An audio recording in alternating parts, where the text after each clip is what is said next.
Alors, le ballon ellipse, c'est un ballon intragastrique qu'on pose à l'intérieur de l'estomac pour perdre du poids.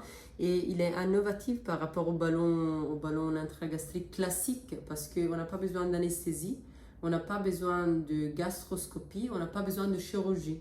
Le ballon classique est posé depuis plusieurs années. C'est un ballon qu'on pose par voie endoscopique, donc ça veut dire le patient est endormi. On fait la gastroscopie, on pose le ballon. Et une fois qu'on a terminé le parcours, le patient est endormi à nouveau, on refait la gastroscopie, on enlève le ballon. Le ballon ellipse, au début, il est sous forme d'une capsule. Donc, on va prendre celle-là peut-être. Donc, une capsule qu'on peut avaler et qui est reliée à un petit tuyau. Donc, quand le patient arrive pour le jour de la pause, il n'a pas besoin d'être endormi, d'aller au bloc opératoire, etc. C'est comme une consultation. On va ensemble à la salle de radiologie. Il avale sa capsule qui descend dans l'estomac. On fait une radio pour vérifier que la capsule soit bien évidemment au niveau de l'estomac. Et après, si tu es OK, on peut remplir le ballon à travers le petit tuyau qui sort par la bouche avec environ un demi-litre d'eau. Donc on a le ballon du coup qui c'est de plis qui reste dans l'estomac. Après on tire sur le tuyau qui vient tout seul et le ballon reste dans l'estomac.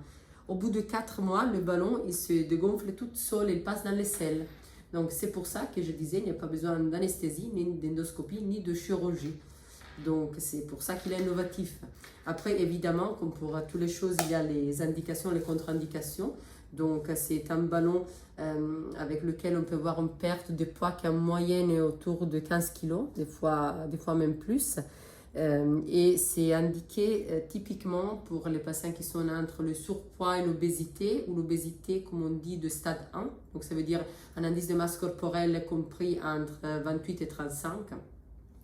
Et après, comme je disais, évidemment, il faut poser des bonnes indications parce que, par exemple, il y a des contre-indications. Par exemple, qui était déjà opéré d'une chirurgie à l'estomac ne peut pas avoir de ballon. Donc, il faut choisir évidemment les bonnes patientes.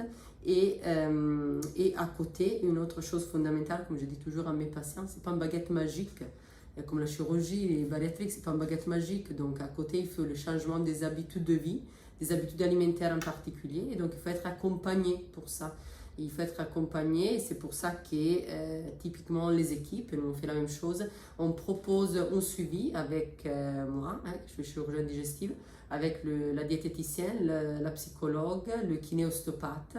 On prépare le patient à la pose du ballon. On le suit pendant les 4 mois où le ballon il est en place. Et après, on le revoit une fois que le ballon a été expulsé. Donc, on va offrir au patient un suivi en fait, de 6 mois pour l'accompagner sur le changement des habitudes de vie.